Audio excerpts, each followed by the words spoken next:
الحمد لله رب العالمين والصلاة والسلام على سيد المرسلين محمد وعلى آله وصحبه أجمعين. أما بعد، بسم الله الرحمن الرحيم. الدرس الرابع عشر، سوار لسم درس زمونغ استاسي دا الطريقة العصرية اول جزء.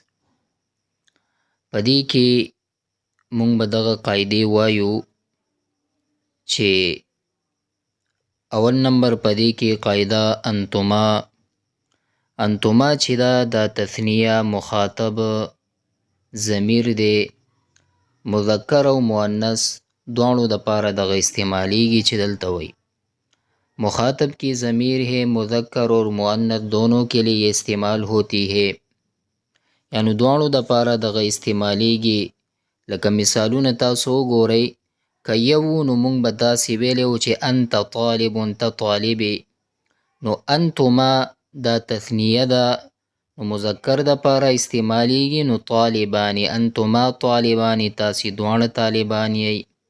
او دغه انتما ضمیر چې دی دغه مؤنث دپاره هم استعمالیږي چې دوی تثنیه، نو انتما طالبتانې، تاسې دواړه طالبات یئ، زنانه.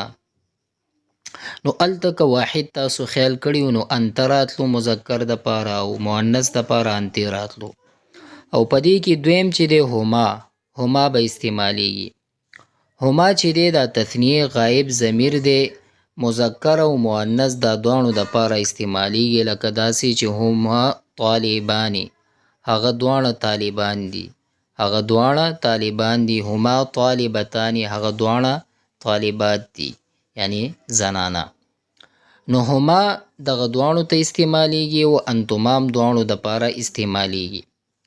او په دې کې فرق دا دی چې ذانکه دا اسم اشاره ده، دا تثنیه مذکر دپاره استعمالیږي، تثنیه مذکر کے لیے استعمال ہوتا ہے، جبکہ وہ دور ہو، چې هغه لرې وي نو هغې دپاره استعمالیږي. لکه ذانکه طالبانی، ذانکه طالبانی، هغه دو طالبان دي، هغه دو طالبان دي.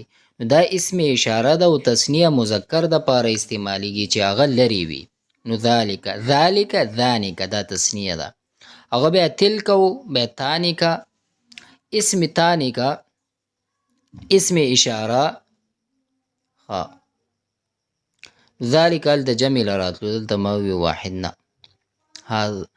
ذالک اسم اشاره ہے، تثنیہ مذکر کے لیے استعمال جب وہ دور ہو. ذالک طالبانی، اغا دو طالبان دی. تانی کا اسم اشارہ ہے، تثنیہ مؤنث کے لیے استعمال. دامو اسم اشاره ده، دا تثنیه مؤنث دپاره استعمال جبکې وہ دور هو چې هغه لرې وي. لکه تانکه طالبتانی، چې هغه دوه طالبان دي. بهرحال راځو سبق طرف ته. درس الرابع عشره، څوارلسم نمبر درس زمونږ استاسې. انتما تاسو دواړه نارینه، نحنو مونږه. نحنو چې دی دو مذکر هم استعمالیدلی شي چې مونږه، او دوه مؤنث هم استعمالولی شي، او دو نه زیات جمع هم استعمالولی شي.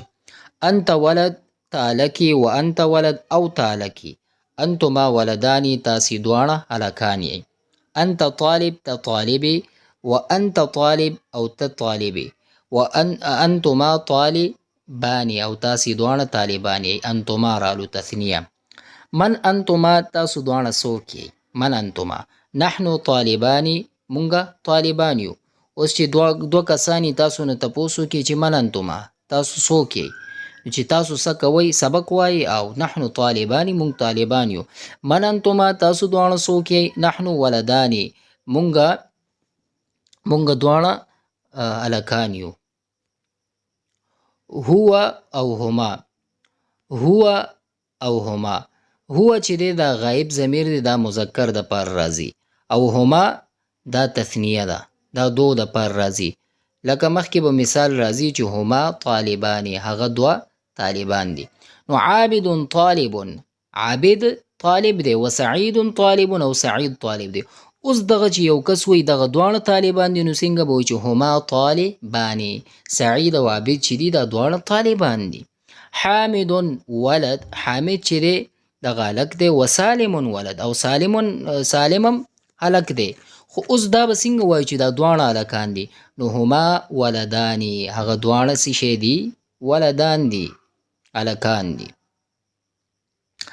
من ذانک الولدانی، من ذانک الولدانی، هغه دوه هلکان څوک دي؟ نو ذانکه چې دی دا تسنیه دپاره راځي.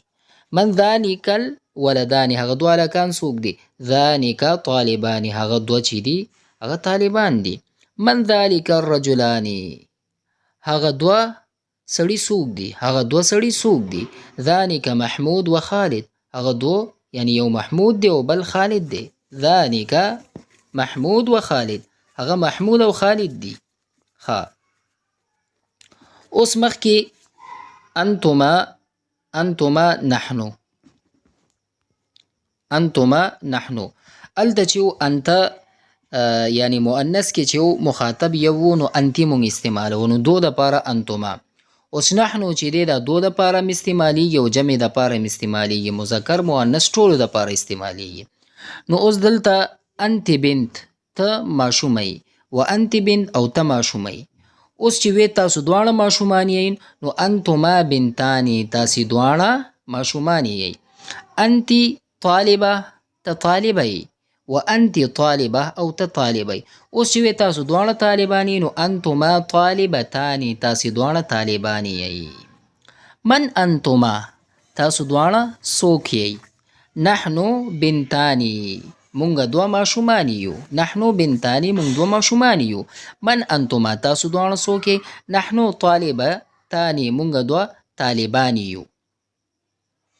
هي دا چې دی دا مؤنث غایب دپاره راځي او هما چې دی دا تثنیې دپاره راځي. اوس به دلته استعمال شي چې هغه دوه طالبانې دي. ګورئ فاطمه طالبه، فاطمه چې ده دا طالبه ده، و زینب طالبه، او زینب هم طالبه ده. اوس چې یو کس وایي دغه دواړه طالبانې دي نو هما طالبتانې، دغه دواړه طالبانې دي، هما دغه دواړه طالبتانې طالبانې دي. سعیده، سعیده امرأه، سعیدة امرأه، وهند امرأه. سعیدة امرأه و هند امرأه، وی سعیدم زنانه ده او هنده هم زنانه ده. اوس دغه دواړه زنانه دي، هما امراتانی، دغه دواړه چې دي دا زنانه دي. نو تثنیې دپاره چې و هغه تانیکه راتلو. اوس چې مونږ تپوس کوو من تانکل بنتانی، من تانکل بنتانی، مونږ دا ویلي و چې دا اسم اشاره د تثنیه مؤنث دپاره استعمالیږي چې هغه لرې وي. من تانکل بنتانی، هغه دوه ماشومانې څوک دي؟ هغه دوه ماشومانې څوک دي؟ تانیکه طالبتانی، هغه دوه چې دي هغه طالبانې دي. من تانیکه امراتانی، هغه دوه زنانه څوک دي؟ تانیکه سعیده، هغه چې دی یو سعیده ده، و هند او بل هند ده، یعنی د یو نوم سعید دی او بل هند نوم دی. نو دغه دواړه څوک دي؟ نو هغه دوه چې دي یو سعیده ده بل هند ده. تمرین مشق پریکټس په دې کې چې دی اوس مشق دی. اول نمبر په دې کې مفرد سے تثنیه بنای، مفرد نه به مونږه تثنیه جوړو. دغه ټول چې دي دا مفرد دي، لکه څنګه به جوړو داسې انتما تلمیذانې، نو دغه ټولو نه به جوړو.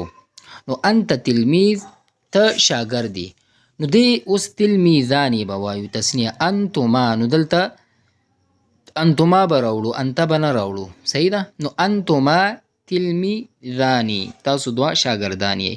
انت عاقل، ته عاقلې، نو انتما عاقلانی، تاسو دواړه عاقلان یې. انا ولد، زه هلک یم. اوس چې مونږ نحنو ولدانی، مونږ دوه هلکان یو. انا مسلم، زه مسلمان یم، نو نحنو مسلمانی، مونږ دوه مسلمانان یو. هو استاد، هغه استاد دی، نو هو دده چې دی تثنیه چې شي نو هما به راسي. هما استادانی، هغه دواړه استادان دي. هو عالم، هغه عالم دی، هو عالم، نو هما عالمانی. نه او انتی تلمیذه.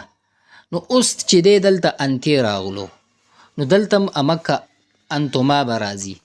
نو څنګه به وایو انتما به راوړو خو بیا به دا تسنیه راوړو. نو انتما تلمیذتانی، انتما تلمیذتانی. انت عاقله، تا عاقله ای یعنی زنانه ده کنه. انت عاقله، تا عاقله ای. نو انتما عاقله تانی، انا مسلمه، زه مسلمانه یم یعنی زه زنانه. نحن مسلمتانی، هي صالحه، هغه صالحه ده. نو هما صالحتانی. دا که یو ځل تاسو پوه نه شئ نو بار بار تاسو په دې باندې پریکټس وکئ نو انشاءالله خامخا تاسو په دې باندې پوهیږئ. اوس اردو میں ترجمه کرے وی په اردو کې ترجمه وکئ تاسو. انتما طفلتانی، تاسې دواړه ماشومان یئ. انتما طالبتانی، او تاسې دواړه طالبه یئ. او نحنو بنتانی، او مونږ دوه ماشومان یو. هما امرأتانی، هغې دواړه چې دي زنانه دي. هذا خالد، هذا خالد وهذه زوجه، او دا خالد دی او دا د هغه زوجه ده، هغې کور والا ده. اسمها جمیله، نوم د هغه. اوس د دې خالد چې دا کم کوروالا د ده نوم څه دی؟ نو اسمها جمیله، نوم د هغې جمیله ده. خالد و جمیلة لهما، خالد او د جمیلې لهما دي دواړو لره. ولدانی، دوه هلکان دي. و بنتانی، او دو جینکۍ دي. نو الولدانی او دوه هلکانو اسمهما د دې دواړو نومونه محمود و حامد، یو محمود نوم دی بل حامد. و بنتانی او دوه لوریانې دي اسمها، نوم د هغې اسمهما د هغې دواړو نومونه فاطمه و زینب، یو فاطمه ده بل زینب ده. نو قاعده خو ما تاسو ته بیان کړې وه، بیا به ووایو قاعده. انتما، انتما تسنیہ مخاطب کی ضمیر ہے. دا تسنیہ مخاطب ضمیر دے، مذکر اور مؤنث دونوں کے لیے استعمال ہوتی. دا دوانو د پاره استعمالیږي، لکه انتما طالبان، انتما طالبتان. که مخامخ تا ته دوه زنانه وو که دوه نارینه وو نو دواړو دپاره انتما ته استعمالولی شي. هما تسنیه غایب کې ضمیر دی، دا تسنیه غایب ضمیر دی، دا مذکر مؤنث دواړو دپاره استعمالیږي. لکه هما طالبانی، هما طالبتانی چې مذکر د پاره استعمال شو، دلته مؤنث د پاره استعمال شو. او ذانکا د اسم اشاره د تسنیه مذکر د پاره استعمالیږي که هغه څه شی وي، هغه لرې وي. نو ذانکا طالبانی، هغه دوه طالبان دي، هغه دوه طالبان دي. نو تانکا اسم اشاره ہے، دا اسم اشاره تسنیه مؤنث کے لیے استعمال ہوتا ہے جبکہ وہ دور ہو. لکه تانکا طالبتانی، هغه دوه طالبات دي. الفاظ کې معانی، د الفاظ معناګانی. انتما، تم دونو، تاسو دواړه. نو دا مذکر مؤنث دواړو دپاره استعمالیږي. او بیا ښه ذانکا وہ مذکر، وہ دو مذکر. ذانکا وہ دو، هغه دو مذکر لري. نحنو هم دونو یا هم سب، دا دونو ټولو دپاره استعمالي. دو مذکر وي دو مؤنث وي، ډیر مذکر وي ډیر مؤنث وي. نو تانکا وہ دو مؤنث، دا تانکا چې دی لري دپاره استعمالي، یو دو کسان چې هغه مؤنث وي. هما وہ دونو، هغه دواړه. نو انشاءالله امید لرم په دې سبق باندې به تاسو پوه شوي. که تاسو په دې اورېدو باندې فایده کیږي نو ضرور ثواب په نیت باندې نورو دوستانو ته شیر کړئ چې فایده عامه شي. والسلام علیکم ورحمة الله وبرکاته.